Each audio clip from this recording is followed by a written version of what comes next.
Lauren Boebert claims that the reason she did so poorly in her re-election bid, that she's only technically won by 551 votes, even though it's headed for a recount and officially has not been called yet. She says the reason she did so poorly, of course, was because all the other Republicans on the ticket were really dragging it down, and she actually did really well, if you ask her.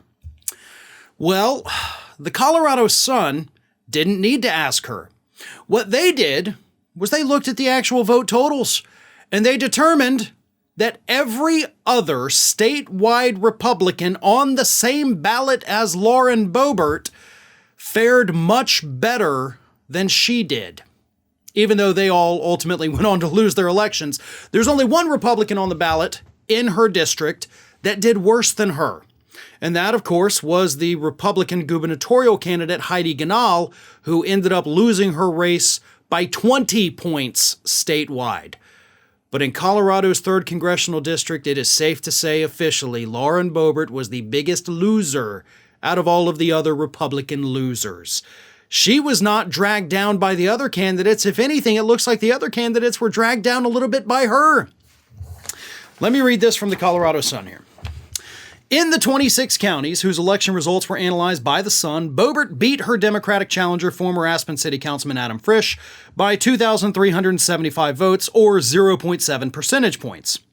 The only Republican candidate for major statewide office who fared worse than Boebert in those counties was Heidi Gnal, who lost to Democratic Governor Jared Polis by 1.62 percentage points, or roughly 5,000 votes. While Gnal may have fared worse in the 3rd district than Boebert, every other GOP candidate won by a larger margin than the congresswoman in the district, even as they all went on to lose their races statewide by double digits.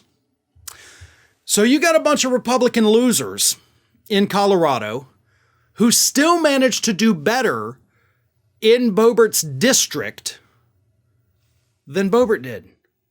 They didn't drag her down. She helped to drag them down, probably. So here's why this is important. It's not just a ha-ha moment for Boebert, although let's take a moment and say, ha-ha, you're an idiot. It's actually very important because the thing here shows, and this is what does not bode well, by the way, for Trump being their nominee in 2024 if it happens. Republicans are apparently more than willing to not vote for the crazy people, but still go out and vote for other Republicans. They're not staying home. They're still going out there to vote, but they're looking at this ballot and seeing the names of a person they know is a lunatic, and they're saying, absolutely not. This is not who I am. This is not what I want. I'll vote for every Republican on this ballot, but not this one. That's amazing. It shows, for the most part, because this is what happened in Arizona, it happened in Colorado, it happened in Pennsylvania. It shows that these Republicans out there may not be as lost as we think they are. That's a good thing. It means that this MAGA movement that Lauren Boebert is a part of, and so are those losers in Arizona, it shows that it's not as powerful as it may appear. Certainly not as powerful as Donald Trump thinks that it is. Probably not even as powerful as those of us who do this every day have thought that it is and have told people that it is. That's something I would be glad to be wrong about. And the numbers are backing that up. That's what's so amazing here. Republicans are still showing up to vote. They're still voting for Republicans, but apparently they do have a line.